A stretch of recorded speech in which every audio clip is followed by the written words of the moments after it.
5, 4, 3, 2, 1, 0. Ignition. Liftoff of the Falcon 9 and Crew Dragon. Go NASA, go SpaceX, Godspeed, Bob and Doug.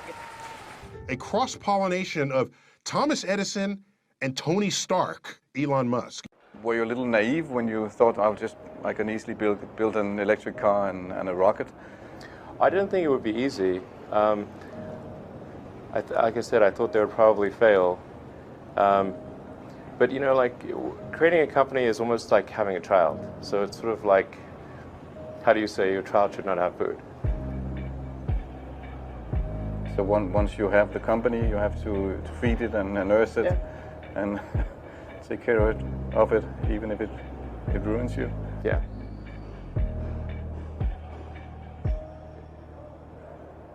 But suppose there were some tough times in 2008, end of 2008. How did you get through that period of crisis? Yeah.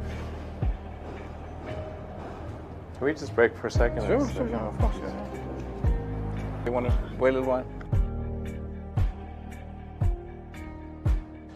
Man, I sure hope it was worth it. Sure hope so. Sure hope it was worth it. It's everything. And I actually was borrowing money from friends to pay the rent. Well, I mean, Tesla really faced a severe threat of death due to the Model 3 production ramp. Essentially, the company was bleeding money like crazy, and just if we didn't solve these problems in a very short period of time, we would die. And it was extremely difficult to solve them. How close to death did you come? Within single-digit weeks. 22 hours a day, or like what? How many I hours? was working, so 7 days a week, sleeping in the factory. I worked in the paint shop, general assembly, body shop. You ever worry about yourself imploding? Like it's just too much? Absolutely. No one should put this many hours into work. This is not good. People should not work this hard. They should not do this. It's very painful. Painful in what sense? It hurts my brain and my heart. Where do you come up with your best ideas? Are you on vacation, or are you kind of just like in the middle of the night you wake up and start drawing things down? Or You know, sounds really cliche, but like the shower is probably like wake up and go to shower in the morning. And I think actually what's really happened is kind of stuff is percolated in the subconscious. Right.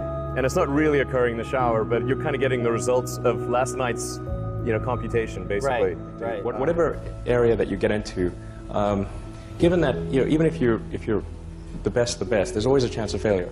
So I think it's important that you really like whatever you're doing. If you don't like it, life is too short. I'd say and also if you like what you're doing, you think about it even when you're not working.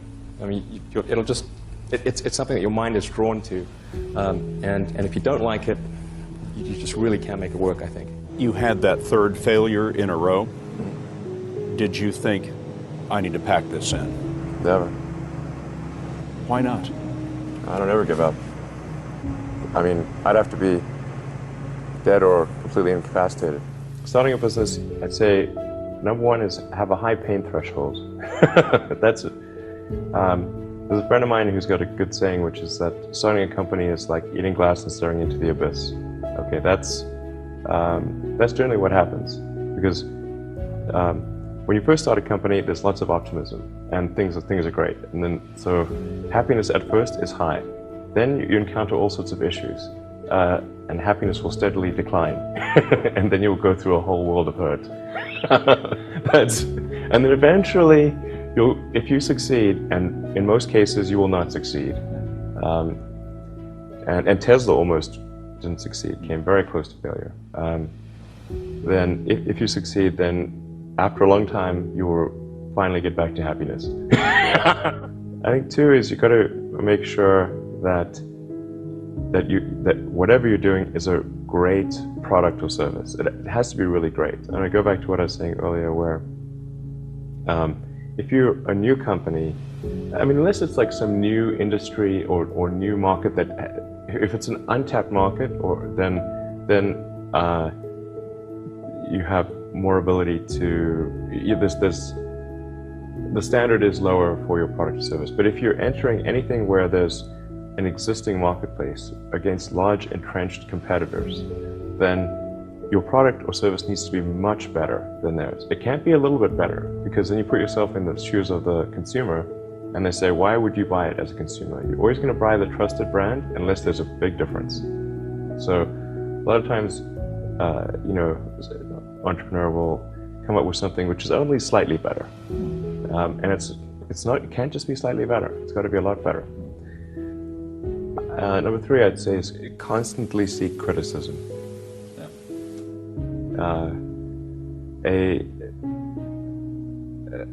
A well thought out critique of whatever you're doing is as valuable as gold. And you should seek that from everyone you can, but particularly your friends. Usually your friends know what's wrong, but they don't want to tell you because they don't want to hurt you. So lift you up, sort of. So they'll say, oh, I would encourage my friend, so I'm not going to tell him what I think is wrong with his product. Yeah. It doesn't mean your friends are right, but very often they are right. And you at least want to listen very carefully to what they say. And to everyone, if you're looking for, basically, you should take the approach that you're wrong. That you, the entrepreneur, are wrong. Your goal is to be less wrong.